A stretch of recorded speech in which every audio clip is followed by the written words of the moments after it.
Boom!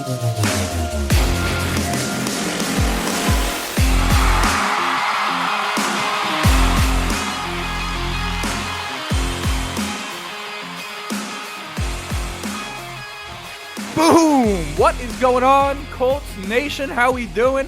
For those of you who made it here on the day of the release, happy Super Bowl Sunday. Of course, if you're watching on Monday, Tuesday, Wednesday, whenever it may be that you're listening, thank you so much for showing up. Today is kind of like a new type of episode. I apologize in advance if the intro to this episode is a little bit self-indulgent, but I kind of want to explain this new episode format. This is my first time doing this type of thing. We will be continuing to do this type of thing throughout the offseason. If you don't want to listen to this part, totally fine. We have everything time-stamped in the description, whether you're on YouTube or listening on your favorite podcasting platform. You can always skip to the exact topic that you want to be to in that timestamp. But this right here is a little bit of a weekly roundup. What I find, listen, I'm the type of guy, right? I'm very, very careful. This is the Ride in the Bench Colts podcast, right? I'm very, very careful to make sure that whenever I put out an episode or a video or a piece of content, that it is a podcast. Now, a podcast to me is not a 3-minute deal. It's not a 5-minute deal. It's like a 15, 20-minute deal, perhaps an hour if you're that good. I am not that good, right?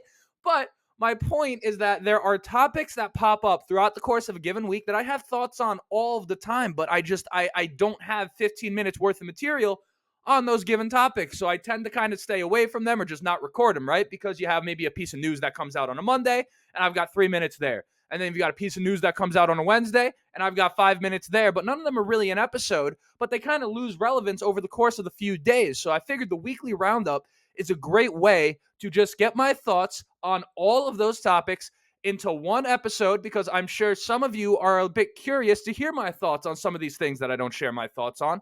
So that's what we're going to be doing today. So the topics we will be covering today are Jim Irsay. He tweeted, we all know this by now, or at least most of us do. If you're hearing it from me for the first time, you haven't been in the loop. He said he's on the mend.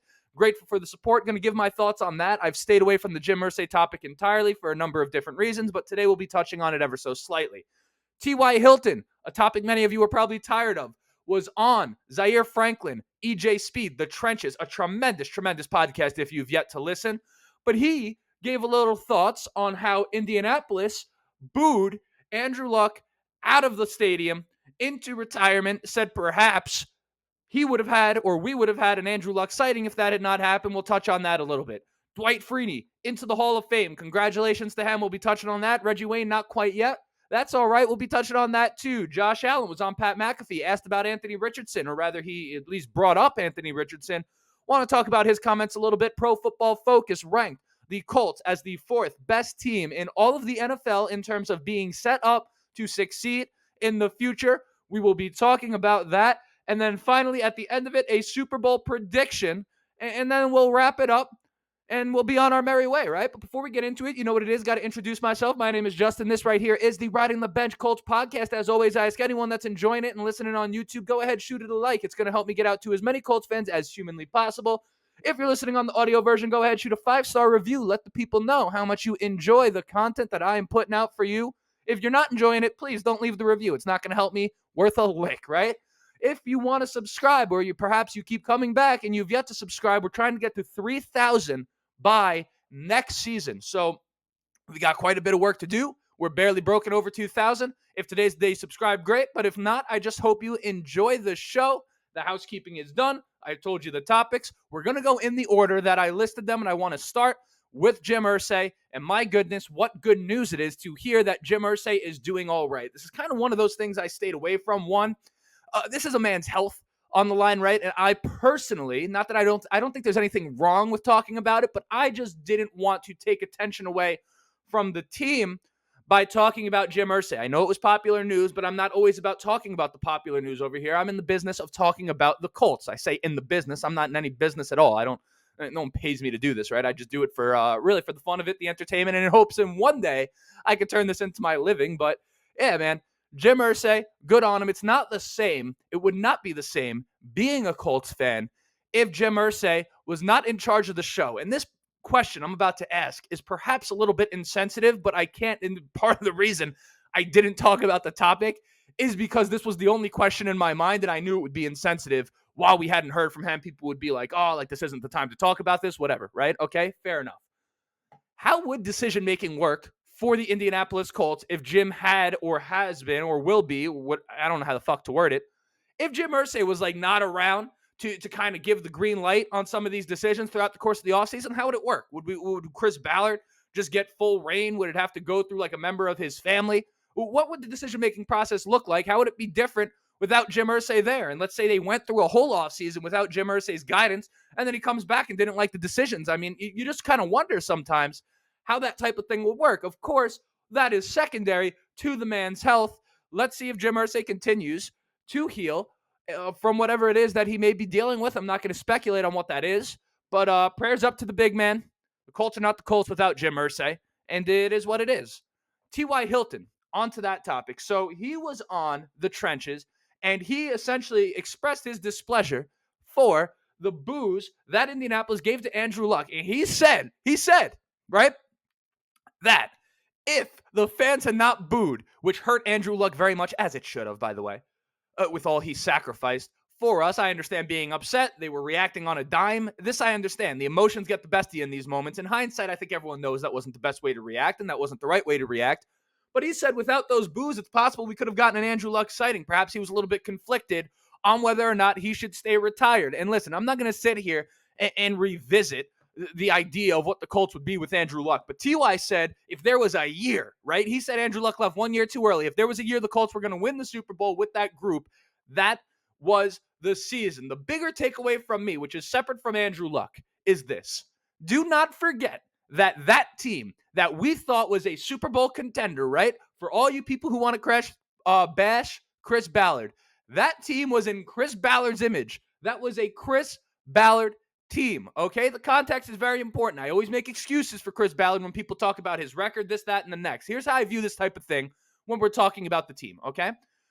We can't have it both ways. If you want to sit and talk about the team every single week throughout the course of the entire season, when the off season comes, we can't just zoom out and disregard the context and the narratives that we have established throughout the course of the season, right? What's the point of even talking about it? There would be no point in talking about it on a week-to-week basis if it never mattered, right? So when we talk about Chris Ballard and people say, oh, well, his record's this. We don't have a division title, right? But throughout the course of the season, we are looking at things individually on a week-to-week. For example, this year, right? We're going to forget about that Browns game. We're going to forget about the fact that we would have likely made the playoffs regardless, if not for that one play with Gardner Minshew and Tyler Goodson, right? Now, the offseason, we pull it back and say, fuck Chris Ballard. What's the point of the discussion throughout the season if we can just zoom out and disregard all of it when we have these discussions? That's my bigger takeaway. Believe in Ballard, watch this offseason, and see how the Colts come back next year. That being said, the important thing with this offseason, make no mistake about it, but I think Chris Ballard knows exactly what time it is that the Colts have to continue to improve. We can't settle for the fact that last offseason was a very, very, very, very successful offseason. This division, the AFC South, is the rising team the rising division in all of the NFL. The Colts cannot get complacent here. But really my takeaway from that T.Y. Hilton podcast is that Chris Ballard was in charge of that team. So let's not forget that when we talk about him and have discussions about his leadership of this team. Okay, Dwight Freeney made the Hall of Fame. Wonderful. Well-deserved. Isn't Dwight Freeney the type of guy that the Colts are missing right now as it currently stands, right? Of course, the Colts, and no one has been more on this bandwagon than me. The Colts pass rush coming into the season, I predicted they would be one of the top 8 pass rushes in football. I got pushback on that all day. Who was right? Go look at the numbers, right? Go look at the numbers. But the one thing that the Colts are missing, right? The Colts had a great pass rush collectively as a unit, okay? But we're missing that one guy that the other team has to game plan around every single day going into that week. That one guy that you can't lose sight of. Dwight Freeney was that guy. Well-deserved that he would make the Hall of Fame. His prime was something special, right? Dwight Freeney's the type of guy we'd love to have in Indianapolis. Congratulations to Dwight Freeney. Now, Reggie Wayne, on the other hand, did not make it. That's fine. I think Reggie Wayne will find his way in eventually, if you're asking me. I mean, there's certain guys that are in the Hall of Fame. I won't play the name game. That I don't think Hole could, tie his cleats, right? Let's put it that way. I mean, Reggie Wayne was a special, special player. And as a guy that was born in the year 1997, I will say this. Marvin Harrison, of course. What year was Marvin Harrison drafted? Was it 97? 90? Someone tell me. I know it was like either when I was born or before I was born, right? Point being, I still watched Marvin Harrison growing up. He was spectacular. For whatever reason it was, I always preferred Reggie Wayne to Marvin Harrison, right? Marvin Harrison was one of these guys. He was an undersized dude, but he was still athletically gifted in the sense that he kind of moved like a gazelle. You kind of, for those of you who are really, really young listening to this show, if there's any of you, when you look at a guy like Devonta Smith, he's not Marvin Harrison, but what he is built in the same mold as Marvin Harrison. Kind of a thin guy, but moves around really well, just a really fluent athlete, and really is spectacular overall, right? In terms of his agility, his ability to do a lot with the ball in his hands, paws.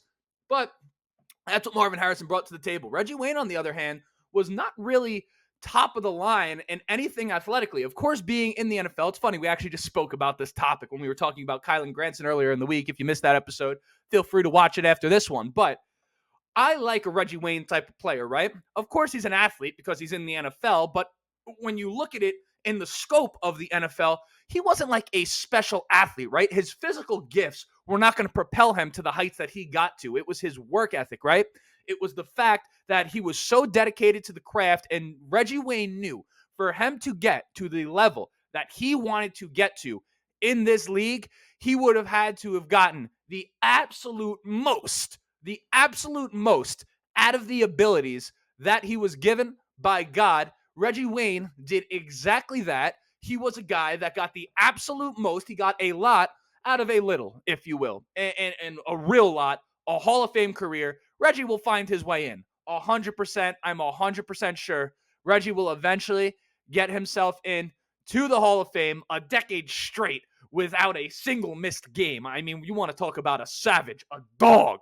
Reggie Wayne was that guy. Now, I will say this to bring it back relevant to the normal Colts. When I say the normal Colts, I mean the current Colts, right? Take a Michael Pittman Jr. Well, number one, do you guys think Reggie Wayne was wide receiver one? If Marvin Harrison wasn't there during Reggie Wayne's prime, do you view Reggie as wide receiver one? Yes, right? I would think we all view Reggie as wide receiver one.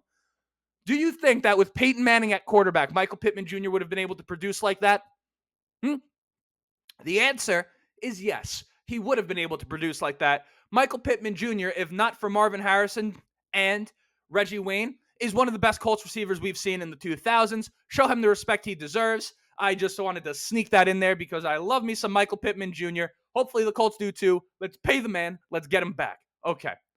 Next, Josh Allen on the Pat McAfee show. Who doesn't watch Pat McAfee show on some level at this point, whether it's the full episode, the clips, whatever it is, right? They asked him essentially how he feels about guys being compared to him. And they mentioned Anthony Richardson's name, and Josh Allen put him over huge. He said that Anthony might have the biggest arm in the league. And coming from perhaps what many would consider to be the biggest arm in the league, game recognizes game, right? And Anthony Richardson, absolutely spectacular, man. When I went to training camp last year, I wasn't sure before I went to training camp, right? Because there was all this talk about Anthony Richardson coming into the league, how he might be a project, he might have to stick around a little bit. And when I watched his footage in college at Florida, because last year, for those of you who were around, know that I did a lot of work looking into these rookie quarterbacks, I couldn't find like an NFL throw on Richardson's tape. Not to say he didn't have an NFL arm, but what I'm saying is there was no like 10-yard hitch. There was no like timing routes that you saw at Florida on the outside, like a comeback, throws with anticipation, right? It just wasn't that type of offense. And maybe he didn't have that type of talent around him over there. So for me, I was kind of iffy. I was like, I can see how this kid becomes special, but at the same time, there was really nothing that I saw in his college film that showed me he was going to be ready to play day one. So I kind of went into it and said, hey, I know we all want Anthony Richardson to start, but let's see if he's going to beat out Gardner Minshew for this job. I went to 2 days of training camp. I'm out here in Long Island, New York, okay? That's 800 miles away training camp is. I flew out there to see this man play.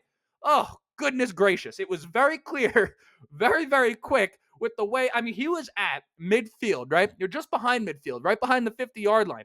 He was rolling out, throwing off his back foot, and launching this thing into the back of the end zone. For those of you guys who don't know, that's like 65 yards in the air, okay? Because the end zone is 10 yards, I believe, or 7 yards. It's one of the two. I know this reference through like the kicks, right? When a guy kicks a field goal, you have to add 17 yards. So if they're at the 40-yard line, he's kicking a 57-yard field goal. And I believe it's because the kick is 7 yards behind the line of scrimmage and the end zone is 10 yards back. I believe that's how that works. So for Anthony Richardson to be able to roll out off his back foot like Derek Jeter. For those of you, I'm a New Yorker, so I would understand this intimately, but nonetheless, throw it off his back foot, launch this thing into the back of the end zone 65 yards in the air. That's absolutely impossible, right?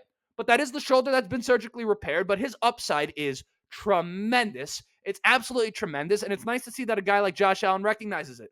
One thing we love about Anthony Richardson is the fact that, as I was saying with Reggie Wayne right before this, right? I was saying he got a lot out of a little. When a guy is not as athletically gifted, he understands, right? The reality at some point slaps him in the face that he has to work harder than other people to get to where he wants to be. But when you're as talented as Anthony Richardson, that may not be the case, right? You may just be able to get away just using your raw talent for quite a while. You look at a guy like Justin Fields, I think has fallen victim to this at the quarterback position in the NFL. He's so used to his talent at Ohio State taking over when it was time for the NFL.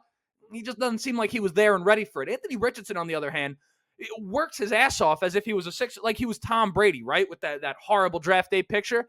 Anthony Richardson, one of the most physically talented quarterbacks we've ever seen, works as if he doesn't have any of those gifts. His upside, what he can bring, is something that we have to be excited about and something that we have to make sure we continue to build around this offseason. With that in mind, a natural progression from that would be Pro Football Focus talking about the Indianapolis Colts being the fourth best team in the NFL set up to succeed in the future. That's in part due to Anthony Richardson. That's in part due to Shane Steichen. That's in part due to the fact that before they do things like cut Mo Alley-Cox, cut Ashton Doolin, perhaps restructure DeForest Buckner's deal, before they do those things, they have a great coach, right? Every great team in the NFL, what you're going to notice is that they have the trifecta. They have a GM, a head coach, and a quarterback. You need all three of those things working to have any success in this league for a sustained period of time. It seems like the Colts have it, right? They have those things, and they are fifth in the league in cap right now before making their maneuvers, and we know how well Chris Ballard is able to do that type of thing, right? You got to be optimistic about where the Colts stand, right? And how much of a difference one offseason can make. This is why it's important, and I always preach this over here, to not be reactionary. I understand having your emotions in while watching a game, and I don't want to say that there should be no emotion at all, because emotion, of course, comes from some level of truth in many levels, but many times it can take the truth and kind of bend it a little bit, because we're all a victim of our emotions at times, myself included, right? But check your emotions when you're going to give these vehemently passionate, right? When you're so passionate and so headstrong about a decision on personnel or staff changes, et cetera, you want to make sure that before you share those things and perhaps make a fool of yourself in those moments, right? Just to check your emotions at the door real quick before you do it, because while everyone was saying that the Colts were fucked and that Chris Ballard was a bum, all of a sudden, one off season's time, and the Colts do, this is not just PFF, right? I'm going off my actual eyes. It's true. The Colts are in a spot where they look to be one of the up-and-coming teams in this league real quick in one of the up-and-coming divisions. So, of course, they're going to have to take care of that battle first. But anyone going forward who comes out of the AFC South is going to be a team to be reckoned with in the AFC in general, in the playoffs. That's going to be a battle-tested division, which is a very, very different tone than what we have seen in the past, right? So we'll see how that goes. Nice to see the same people that were calling us trash last year recognize the fact that perhaps they were wrong. But then again, that goes to show that their opinion doesn't matter anyway. The Colts have to stay focused on what's in front of them, forget the outside noise. That's the Colts part of it. Super Bowl prediction, Chiefs, Niners. I'll tell you, when it comes down to one game with everything on the line, I will always defer to the quarterback, particularly in the playoffs, because at the end of the day, these games are generally very, very close, which means it always comes down to the last 5 minutes of the fourth quarter, which means it's going to come down to a drive from this guy and a drive from this guy, right? And which one of them is going to get it done? So given that logic, I would normally pick the Chiefs, but the 49ers, in my opinion, are just due for this chip, period. Some of you may say the script with Taylor Swift. This is all some big marketing scheme, right? That you would have like, and it does kind of feel that way, right? This is like the perfect story. The Chiefs celebrate, Taylor Swift's on the field, you all get angry, right? But for me, the 49ers have been so close so many times. And with Christian McCaffrey there, that's really the piece that kind of glues everything together. You got McCaffrey, you got Debo, you got Ayuk, Kittle, Kyle Shanahan running the show, right? It just kind of feels like the Niners, it's their time. That's just how it feels to me. And I'd be happy to see Brock Purdy win this one. A 7th-round pick, literally the last pick in the draft, Mr. Irrelevant. Absolutely spectacular.